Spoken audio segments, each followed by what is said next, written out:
Well, welcome back to Phetogo Farm here in Kameeldrift, west of Pretoria in the Gauteng province. Today we're still showcasing talent, we're showcasing achievements of the young entrepreneurs, specifically in the agriculture, forest and fishery sector here in South Africa, because the department is hosting us this morning whereby they actually saying #AgriStars. So if you are a star out there in the industry, you're welcome to send us your tweet at Morning Live and we can, read your stories and see how far you've gone. Now, talking about the achievements and the beautiful stories this morning, joining us now is Siba Mtongana, a well-known South African chef, and we're also speaking to Moloko Matlala, a scholarship holder from the department. In fact, you ladies are both beneficiaries of the bursaries from the department. Good morning to you and welcome to Morning Live. Let me start with you, Siba. How did it all begin? It all began when I was a very young girl, and I was very, very much interested in food, but my parents actually didn't see it as a career. I loved maths and science, biology and home economics at school, and I wanted something that could encompass that in terms of my degree. And I remember when I spoke to my mother, she said, and I told her that I want to study food and consumer sciences and go into the food industry. She said, no, that's not a proper course, that's not a proper career. Rather do the usual, be a lawyer and all of those. And I sat my parents down. I explained to them that there is a whole field within the agriculture sector. I could do this and that and that and that with my course, and they allowed me to do it. Now I did my first year, and in my second year I was part of the top students in class, and we were then picked up by the Department of Agriculture, who then sponsored us for the entire three extra years of my studies. From then onwards, I was a junior lecturer at CPUT, Cape Peninsula University of Technology in Cape Town, and after that I applied for a position at Drum Magazine, where I was a food editor. Just to shorten the very long story, I currently have a cooking show which is literally in more than 130 countries throughout the world, in Africa, in the Middle East, in Europe, in America, and in Asia and in Australia. In America, it is to over 60 million homes in the States alone. So the reach is just so amazing, and it all started here. So there is so much to tell, Siba, about you. I mean, from where you started to where you are now. But how has the journey been generally in the food industry? It's been great. I think the food industry is really embracing young and upcoming people, and I think I was very blessed to be part of the people who were part of it from the very beginning, because I've been in the industry for more than 10 years now. It is booming. When we started, food was not a thing. It was not glamorous. But now food is glamorous. People have cooking shows, people have restaurants, people are in the farming sector. It's not seen as unglamorous it used to be, and it's really exciting for us. And I think the youngsters should actually look at it as a career of choice, because people will always have to eat. We'll never run out of business. No, certainly we must all always eat.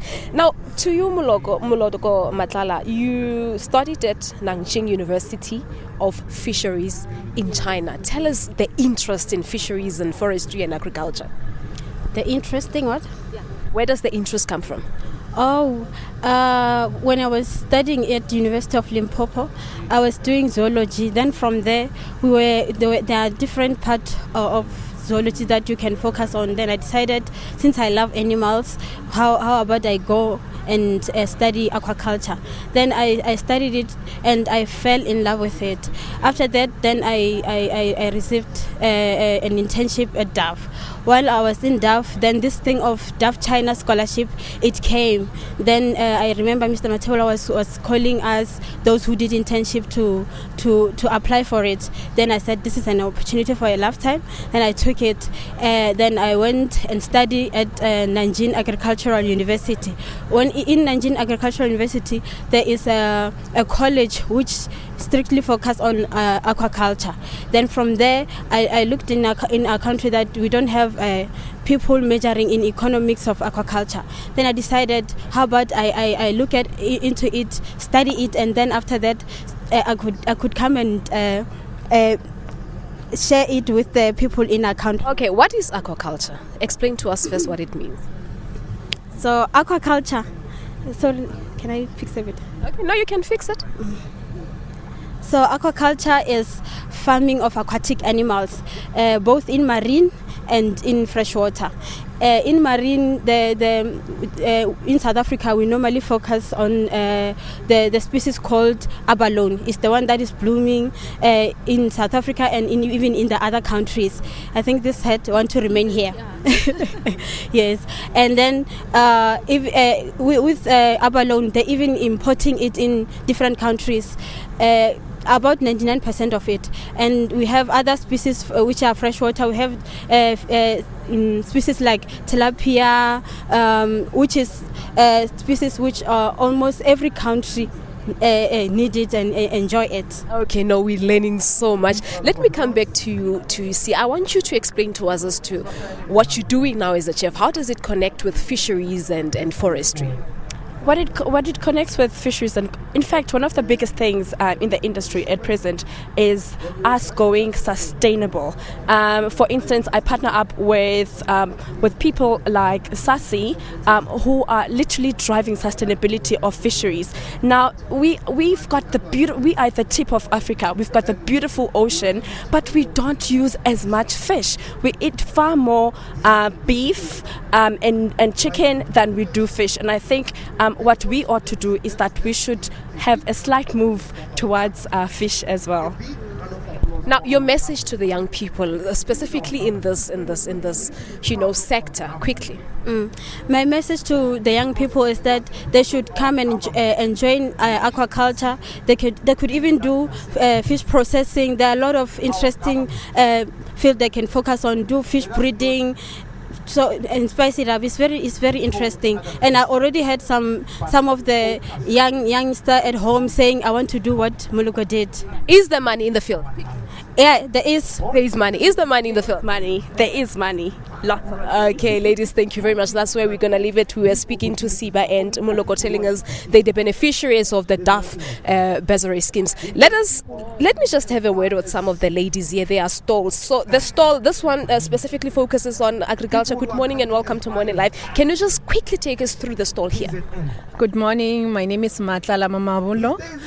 The stall here is plant health diagnostic services. What we do, we offer services for the laboratory in terms of exports and import services. We also give guidance, advices to clients with regard to pests and diseases. So then our lab, basically, we do different tests from nematology. And what is nematology? Nematology is the study of nematodes. You normally get them from the soil, from vegetable, but you cannot see them without an unaided eye. So basically, for example, here we have a soil sample here. What do we do when we receive a soil sample? We take water, we put it inside. The main purpose of doing this, you actually encourage the nematodes to move out of the soil into the water. Then if the nematodes are present, so you'll be able to see them in under the microscope. So basically, after that, you will have to take that water and use it to view it under the microscope. So are you a nematologist? No, I'm a microbiologist. Microbiologist, okay. But I'm the manager for plant health diagnostic services in Pretoria. Right. No, thank you very much. Let me just move. I'll ask my cameras to follow me. We need to come this side and get to understand better the stalls. What do they have? Good morning to you and welcome to Morning Live. Just quickly take us through the stall here. What do you have and the significance of everything that you have here? What we have here, we have got our instrument for quality testing. So this one here, we call it a refractometer. It tests the sugar bricks. So normally what we do here. Can you test so that we can see how you go about doing it? Yes. So you're testing some grapes? Yeah, okay. Some grapes, yeah. So this is, I will just have to squeeze the grapes and put the juice here on the refractometer, and then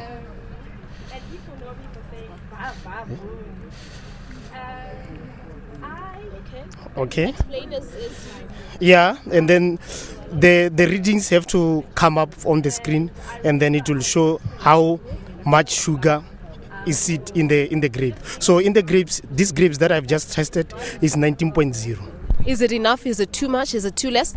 No, it's not too much, it's enough. Or is it enough? Yes. Okay, so the grapes can be processed for other products. Yes.